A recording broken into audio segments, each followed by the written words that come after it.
नमस्कार, आप देख रहे हैं इंडिया न्यूज। आपके साथ मैं हूं रचना। शुरुआत कर रहे हैं सुपरफास्ट 100 की। नमस्कार, मैं हूं तान्या खन्ना। शुरुआत बड़ी खबर के साथ।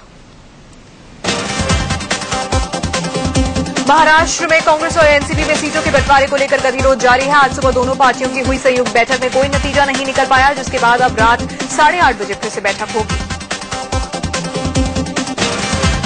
दरअसल एनसीपी 50-50 के फॉर्मूले के तहत 144 सीटों का दावा कर रही है। सूत्र बताते हैं कि कांग्रेस ने 130 सीटों का ऑफर दिया है, लेकिन एनसीपी अपनी मांग पर अड़ी हुई है। मुंबई में कल पार्टी सुप्रीमो शरद पवार की अगुवाई में एनसीपी कोर कमेटी की बैठक हुई, जिसमें कांग्रेस से गठबंधन को लेकर मंथन हुआ। एनसीपी नेताओं ने साफ कहा कि इस बार ज्यादा सीटें चाहिए। एनसीपी के वरिष्ठ नेता प्रफुल्ल पटेल ने कल ही कहा था कि आत्मसम्मान के साथ कोई समझौता नहीं होगा। उन्होंने कहा कि कांग्रेस को महीने भर पहले ही बता दिया गया था कि एनसीपी को कितनी सीटें चाहिए। ये हमारी मांग पिछले 1.5-2 महीने से हमने कांग्रेस पार्टी के सामने रखी है और उसी स्टैंड पे हम आज तक कायम है। हमारा आत्मसम्मान क्या है उसका बैरोमीटर हमारे पास है, दूसरों के पास थोड़ी होगा। उधर कल देर रात महाराष्ट्र के सीएम पृथ्वीराज चव्हाण के आवास पर कांग्रेस की अहम बैठक हुई। बैठक में गठबंधन और सीटों के बंटवारे को लेकर चर्चा हुई और इस पर आखिरी फैसला पार्टी अध्यक्ष सोनिया गांधी पर छोड़ दिया गया।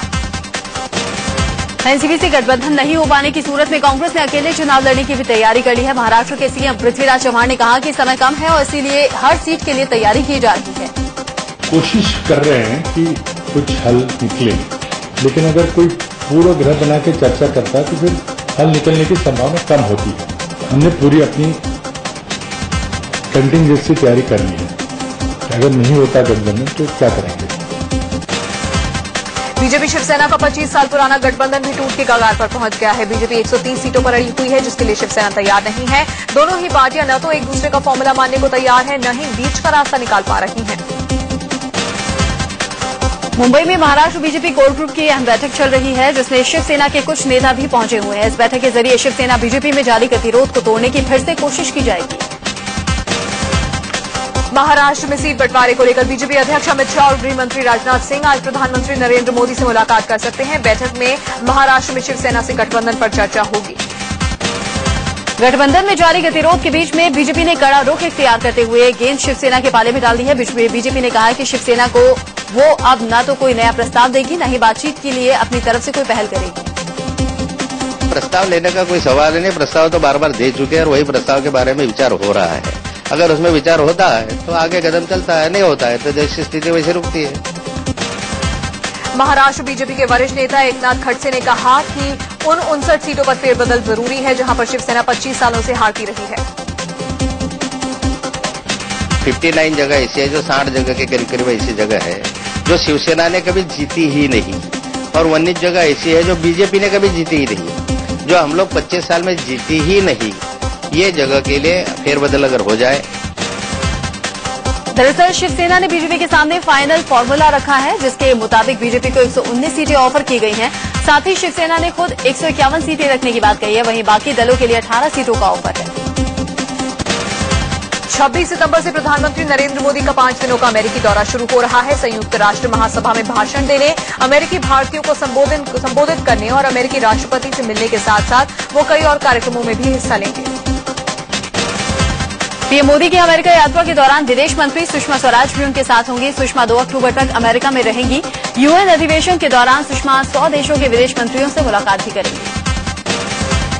27 सितंबर को संयुक्त राष्ट्र महासभा में प्रधानमंत्री नरेंद्र मोदी का संबोधन होगा। खास बात यह है कि वो ये संबोधन हिंदी में देंगे। साथ ही 27 तारीख को ग्लोबल सिटीजन फेस्टिवल में शरीक होंगे। संयुक्त राष्ट्र महासभा की बैठक में भी प्रधानमंत्री नरेंद्र मोदी हिंदी में भाषण देंगे। पूरे देश की नजरें उनकी और अमेरिकी राष्ट्रपति बराक ओबामा की मुलाकात पर भी को ग्लोबल सिटीजन फेस्टिवल में शरीक होंगे। संयुक्त राष्ट्र महासभा की बैठक में भी प्रधानमंत्री नरेंद्र मोदी हिंदी में भाषण देंगे। पूरे देश की नजरें उनकी और अमेरिकी राष्ट्रपति बराक ओबामा की मुलाकात पर भी टिकी हैं। तो वहीं 28 सितंबर को पीएम नरेंद्र मोदी न्यूयॉर्क के मैडिसन स्क्वायर गार्डन में अमेरिकी भारतीयों को संबोधित करने वाले हैं। मोदी को सुनने के लिए करीब 40,000 लोगों ने रजिस्ट्रेशन कराया है। साथ ही टाइम्स स्क्वायर पर मोदी का भाषण लाइव दिखेगा। प्रधानमंत्री नरेंद्र मोदी के अमेरिकी दौरे की कवरेज के लिए इंडिया न्यूज के एडिटर इन चीफ दीपक चौरसिया भी अमेरिका पहुंचे हुए हैं। I love New York. करोड़ों न्यूयॉर्क वासियों के दिलों में और दुनिया के कई सारे देशों के रहवासियों के दिलों में ये बसता है आई लव न्यूयॉर्क। और आई लव न्यूयॉर्क कहने आ रहे हैं भारत के प्रधानमंत्री नरेंद्र मोदी। न्यूयॉर्क के इसी टाइम्स स्क्वायर पर हम इस वक्त खड़े हुए हैं। न्यूयॉर्क का दिल कहलाता है टाइम्स स्क्वायर और प्रधानमंत्री मोदी यहाँ पर अमेरिका वासियों का दिल जीतने के लिए आ रहे हैं। न्यूयॉर्क के मैडिसन स्क्वायर पर पीएम मोदी भारतीय एनआरआईज को हिंदी में संबोधित करेंगे। उन्हें सुनने के लिए टिकटों की एडवांस बुकिंग हुई है। इसी खूबसूरत शहर न्यूयॉर्क के मेडिसन स्क्वायर गार्डन में वो 20,000 भारतवासियों को संबोधित करेंगे जो यहाँ पर एनआरआई बनकर रह रहे हैं। और यहाँ पर टिकटों की ओवर बुकिंग हो चुकी है। साथ ही साथ वो दुनिया के टॉप 10 कंपनियों के सीईओ से मिलेंगे और साथ ही साथ भारत के जो बड़े एनआरआईज हैं उनके साथ एक राउंड टेबल कॉन्फ्रेंस करेंगे, उनके साथ डिनर करेंगे और कई सारे देशों के राष्ट्राध्यक्षों से मिलेंगे। अमेरिका में मोदी के दौरे को लेकर तैयारियां जोर शोर से चल रही हैं। 28 सितंबर को न्यूयॉर्क के मेडिसन स्क्वायर गार्डन में मोदी के लिए रंगारंग कार्यक्रम पेश किया जाएगा, जिसके लिए लड़कियां रिहर्सल कर रही हैं। पीएम मोदी के आने से पहले ही अमेरिका मोदी के रंग में रंगा नजर आ रहा है। न्यू जर्सी की कई दुकानों पर मोदी मैजिक ब्रांड के नमकीन तैयार किए गए हैं। चाय के कप में भी नमो नमो लिखा गया है। इतना ही नहीं, न्यू जर्सी के युवाओं में भी मोदी का खुमार देखने को मिल रहा है। लड़कियों ने हाथों में कमल वाले टैटू बनवाए हैं। ये लड़कियां मोदी के दौरे को लेकर बेहद उत्साहित नजर आ रही हैं। 29 सितंबर को PM Narendra Modi Washington DC में अमेरिकी कांग्रेस के सदस्यों से मिलने वाले हैं। इसके बाद वो व्हाइट हाउस जाएंगे। 29 या 30 सितंबर को उनके अमेरिकी राष्ट्रपति बराक ओबामा से कई मुद्दों पर बातचीत हो सकती है। पाकिस्तानी पत्रकार हामिद मीर के हवाले से खबर है कि न्यूयॉर्क में प्रधानमंत्री मोदी और नवाज शरीफ के बीच में कोई बातचीत नहीं होगी। पाकिस्तान संयुक्त राष्ट्र में कश्मीर मुद्दा उठाएगा। दिल्ली मथुरा हाईवे पर बड़ा हादसा हुआ जिसमें 11 लोगों की जान चली गई। मथुरा के कोसी कला इलाके में एक तेज रफ्तार ट्रक ने सड़क पर खड़े दूसरे ट्रक को टक्कर मार दी। हादसा इतना जबरदस्त था कि मौके पर ही 2 महिला और एक बच्चे समेत 11 लोगों ने दम तोड़ दिया। मरने वालों में ज्यादातर लोग मजदूर हैं। यूपी के बुलंदशहर में बस और ट्रक की जोरदार भिड़ंत में 2 लोगों की मौत हो गई। खुर्जा इलाके में हुए इस हादसे में 12 से ज्यादा लोग घायल हुए, जिनमें 4 की हालत गंभीर है।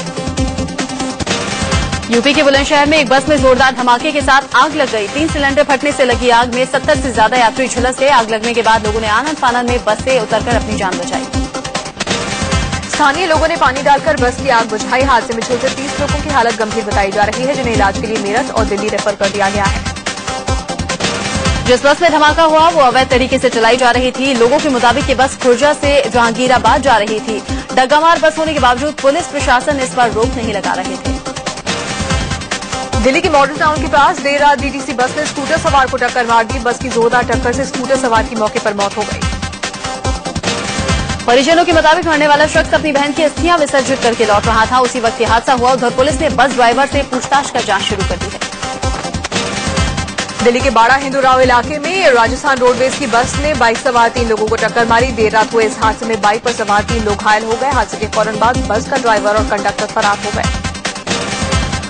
चश्मदीदों के मुताबिक बस काफी तेज रफ्तार से आ रही थी। जोरदार टक्कर के बाद तीनों बाइक सवार रोड पर गिर पड़े। तीनों को अस्पताल में भर्ती करवाया गया है। कानपुर के नवाबगंज इलाके में एक दुकान के गोदाम में अचानक आग लग गई। देखते ही देखते आग ने पूरे गोदाम को अपनी चपेट में ले लिया। आग से आसपास अफरा तफरी मच गई। फायर ब्रिगेड की टीम ने काफी मशक्कत के बाद आग पर काबू पाया। आग से लाखों के नुकसान की बात कही जा रही है। गनीमत रही कि हादसे में कोई हताहत नहीं हुआ। लखनऊ के विकासनगर इलाके के एक मकान में भीषण आग लग गई। देखते ही देखते घर को आग ने पूरी तरह से अपनी चपेट में ले लिया। लोगों की मदद से फायर ब्रिगेड ने आग पर काबू पाया, लेकिन तब तक घर का सारा सामान जलकर राख हो गया था। गनीमत रही कि हादसे में कोई हताहत नहीं हुआ। दिल्ली की न्यू फ्रेंड्स कॉलोनी में देर रात बदमाशों ने बाइक से जा रहे पिता पुत्र पर गोली चला दी। फायरिंग में पिता को 2 गोलियां लगी, जबकि बेटा बाल बाल बच गया। रात करीब 9 बजे फारूक नाम का शख्स अपने बेटे के साथ होली फैमिली अस्पताल के पास से गुजर रहा था। उसी वक्त बदमाशों ने फारूक पर फायरिंग कर दी। वारदात को अंजाम देकर बदमाश आराम से फरार हो गए। दिल्ली के खयाला इलाके में एक नाबालिग लड़की पर एसिड अटैक का सनसनीखेज मामला सामने आया। आरोप है कि दोस्ती से मना करने पर पड़ोस में रहने वाले लड़कों ने पीड़ित पर तेजाब फेंका। पीड़ित का आरोप है कि इन्हीं लड़कों की वजह से उसने अपना जॉब छोड़कर कहीं आना जाना बंद कर दिया था। बावजूद इसके लड़कों ने उसका पीछा नहीं छोड़ा और खौफनाक मंशा को अंजाम देने की कोशिश की। दिल्ली के हौस खास मेट्रो स्टेशन के सप्लाई प्लांट में देर रात आग लग गई। आग लगने की खबर मिलते ही फायर ब्रिगेड की 3 गाड़ियां मौके पर पहुंची। फायर ब्रिगेड ने जल्द ही इस आग पर काबू पा लिया। पूर्व केंद्रीय मंत्री विनोद शर्मा की अगुवाई वाली जनचेतना पार्टी हरियाणा की 90 में से 25 सीटों पर चुनाव लड़ेगी। सीटों पर हुए तालमेल के मुताबिक हरियाणा जनहित कांग्रेस 65 और जनचेतना पार्टी 25 सीटों पर लड़ेगी। हमने 65 सीटें हजका लड़ेंगी और 25 सीटें हरियाणा जनचेतना पार्टी लड़ेगी और ये दोनों पार्टियों के लिए आज बहुत मुबारक दिन है। पिछले दिनों ही हरियाणा जनहित कांग्रेस के अध्यक्ष कुलदीप बिश्नोई ने बीजेपी से नाता तोड़कर जनचेतना पार्टी के साथ हाथ मिलाया है। दोनों ही पार्टियों में सीट का तालमेल हो जाने के बाद अब प्रचार अभियान तेज करने की तैयारी है। पीएम नरेंद्र मोदी का आज से 2 दिन का कर्नाटक दौरा है। पीएम बनने के बाद मोदी पहली बार कर्नाटक जा रहे हैं। बेंगलौर में मोदी के लिए एयरपोर्ट के नजदीक मंच तैयार किया गया है। अपने कर्नाटक दौरे के दूसरे दिन यानी कि 24 सितंबर को मोदी बैंगलोर में फूड पार्क की आधारशिला रखेंगे। मोदी उसी दिन इसरो के केंद्र भी जाएंगे और मंगलयान को मंगल ग्रह की कक्षा में स्थापित होते देखेंगे। अरुणाचल प्रदेश और अक्साई चीन को विवादित क्षेत्र बताने वाले गुजरात सरकार के नक्शे कदम पर कांग्रेस ने आपत्ति जताई है। कांग्रेस ने पीएम मोदी से माफी मांगी और सरकार पर गंभीर लापरवाही का आरोप लगाया। दरअसल गुजरात सरकार ने अरुणाचल प्रदेश और अक्साई चीन को विवादित क्षेत्र बताने वाला भारत का नक्शा बांटा था। यह नक्शा उस समय जारी किया गया था जब चीन और गुजरात सरकार के बीच एमओयू साइन किए गए थे। कांग्रेस ने आरोप लगाया कि चीनी राष्ट्रपति से मुलाकात के दौरान जानबूझकर किरण रिजिजू को दूर रखा गया। वहीं गृह राज्य मंत्री किरण रिजिजू ने आरोपों को खारिज कर दिया और कहा कि अगर मैप गलत है तो तुरंत सही किया जाना चाहिए। चीनी राष्ट्रपति जिनपिंग के आदेश के बावजूद चीनी सैनिक लद्दाख से पीछे नहीं हट रहे हैं। लद्दाख के चुमार में चीनी सैनिकों के टेंट लगाने की खबर के बाद भारत ने कड़ा विरोध जाहिर किया था। करीब 1000 चीनी सैनिक भारतीय सीमा में घुसे हैं। चीनी रक्षा मंत्रालय की वेबसाइट पर लिखा गया है कि चीनी सेना के हटने की जानकारी भी जल्द ही राष्ट्रपति को दी जाए। उधर सीमा पर बढ़ते तनाव के बीच में भारत के सेना प्रमुख दलबीर सिंह सुहाग ने अपना 4 दिन का भूटान दौरा रद्द कर दिया है। दिल्ली में 12 तुगलक रोड पर बंगले को पूर्व पीएम चौधरी चरण सिंह का स्मारक घोषित करने की मांग को लेकर जमकर हंगामा हुआ। चौधरी चरण सिंह विचार मंच और भारतीय किसान यूनियन के सदस्य यहां पर महापंचायत के लिए जुटे थे। इस दौरान पुलिस से इनकी भिड़ंत हुई। अरविंद केजरीवाल ने ऑटो चालकों को आम आदमी पार्टी से जोड़ने के लिए नई रणनीति तैयार की है। आम आदमी ऑटो संगठन यानी कि आस नाम से केजरीवाल एक नई विंग बनाने जा रहे हैं जिसका कुछ दिन में औपचारिक ऐलान होगा। दरअसल केजरीवाल को ऑटो चालकों के कुछ संगठनों ने पिछले चुनाव में मदद की थी, लेकिन बाद में इनका आम आदमी पार्टी से मोह भंग हो गया था। अब केजरीवाल फिर से ऑटो चालकों को अपने पाले में लाने के लिए नया संगठन बनाने जा रहे हैं। बिहार सरकार में पूर्व मंत्री पूर्णमासी राम को एक बार फिर से जान से मारने की धमकी दी गई है। फोन करने वाले ने खुद का नाम रिस्क बताया और अपने साथियों को जेल से छुड़ाने की बात कही। महिला आरक्षण को लेकर एसपी मुखिया मुलायम सिंह यादव और उनकी बहू अपर्णा यादव अपने आमने सामने आ गए हैं।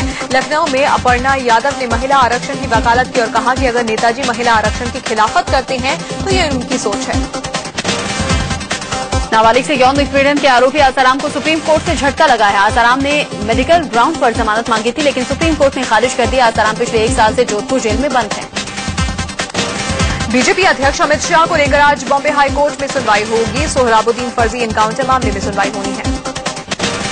गंगा की सफाई में कम से कम 18 साल लगेंगे। इस बाबत सरकार ने सुप्रीम कोर्ट में एफिडेविट देकर गंगा सफाई पर शॉर्ट, मीडियम और लॉन्ग टर्म प्लान से जुड़ा ब्लू प्रिंट रखा। गंगा किनारे के 118 शहरों की पहचान की गई है। 2G घोटाले मामले की जांच की आंच अब वित्त मंत्री पी चिदम्बरम तक पहुंचती दिख रही है। पूर्व वित्त मंत्री इस मामले में फंसते नजर आ रहे हैं। 2G घोटाले मामले से जुड़े एयरसेल मैक्सिस डील के मुद्दे पर सीबीआई ने पटियाला हाउस कोर्ट में चार्जशीट दाखिल की है। सीबीआई इस बात की जांच कर रही है कि 2006 में जब चिदम्बरम वित्त मंत्री थे तो उनके रहते हुए कैसे एयरसेल मैक्सिस डील को मंजूरी दी गई। डील से जुड़े नोट पर उनके दस्तखत थे, लिहाजा वो उन परिस्थितियों और संबंधित लोगों की भूमिका की जांच कर रही है। सुपरपारिक विवाद चल रहा है। दोनों कोर्ट में पेशी के लिए आए थे। इसी दौरान इस शख्स ने पत्नी की गोद से बेटा छीनने की कोशिश की। इसी से पत्नी भड़क गई और उसने अपने पति की पिटाई कर दी। कोर्ट परिसर में पति पत्नी के बीच में मचे इस घमासान के चलते लोगों की भीड़ उमड़ पड़ी। लोग दोनों महिलाओं को समझाने की कोशिश करते रहे। सड़क परिवहन मंत्री नितिन गडकरी ने जम्मू कश्मीर में तबाही से बर्बाद हुई प्रदेश की सड़कों के लिए 225 करोड़ रुपए की राशि दी है। साथ ही 50 से ज्यादा वाटर प्लांट्स को ठीक करने के लिए 50 करोड़ रुपए दिए हैं। असम के कई इलाकों में हो रही भारी बारिश लोगों के लिए मुसीबत बन गई है। गुवाहाटी में बारिश के चलते हुए जलभराव के चलते लोगों को खासी परेशानी उठानी पड़ी। गुवाहाटी में बारिश के कारण अब भारालू नदी का जलस्तर बढ़ गया है, जिससे नदी का पानी शहरों में घुसने लगा है। भूस्खलन की आशंका वाले पहाड़ी इलाकों में रहने वाले लोगों से सुरक्षित जगहों पर जाने के लिए कहा जा रहा है। यूपी के आजमगढ़ में एक दलित लड़की से गैंगरेप के बाद बवाल मच गया। शोर सुनकर मौके पर पहुंचे ग्रामीणों ने आरोपियों की बाइक तोड़ डाली। मशहूर बिजनेसमैन और फिल्म अभिनेत्री शिल्पा शेट्टी के पति राज कुंद्रा को रंगदारी के लिए धमकी मिली। उन्होंने बताया कि गैंगस्टर रवि पुजारी गैंग ने उन्हें फोन किया।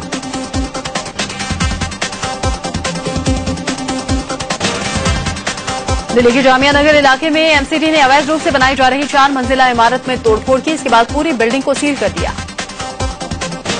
दिल्ली के मंडावली में एक रिक्शे वाले ने महज 100 रुपए के लिए 12वीं क्लास के एक छात्र की डंडे से पीट कर हत्या कर दी। दिल्ली के प्रीत विहार इलाके में आपसी रंजिश में एक युवक ने अपने दोस्त को गोली मार दी। ये वारदात एक पार्टी के दौरान हुई।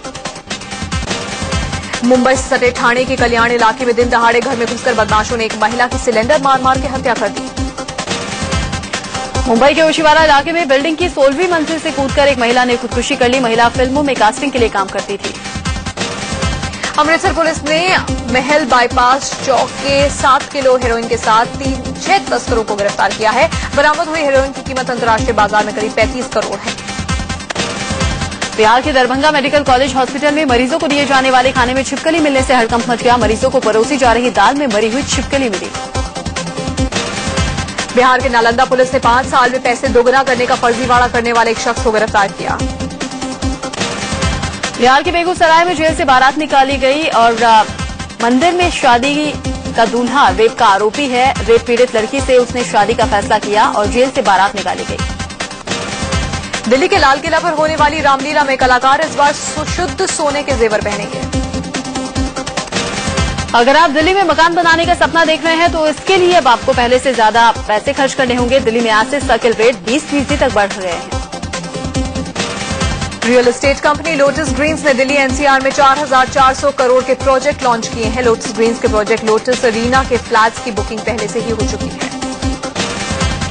सोमवार को मंगल मिशन पर भारत को बड़ी कामयाबी मिली। मंगल ग्रह के करीब पहुंचे मंगलयान के मेन लिक्विड इंजन का टेस्ट कामयाब रहा। इस अहम टेस्ट में पास होने के बाद अब मंगलयान 24 सितंबर को मंगल ग्रह की कक्षा में प्रवेश कर देगा। इस ऐतिहासिक पल का गवाह बनने के लिए पीएम नरेंद्र मोदी खुद इसरो के केंद्र में होंगे।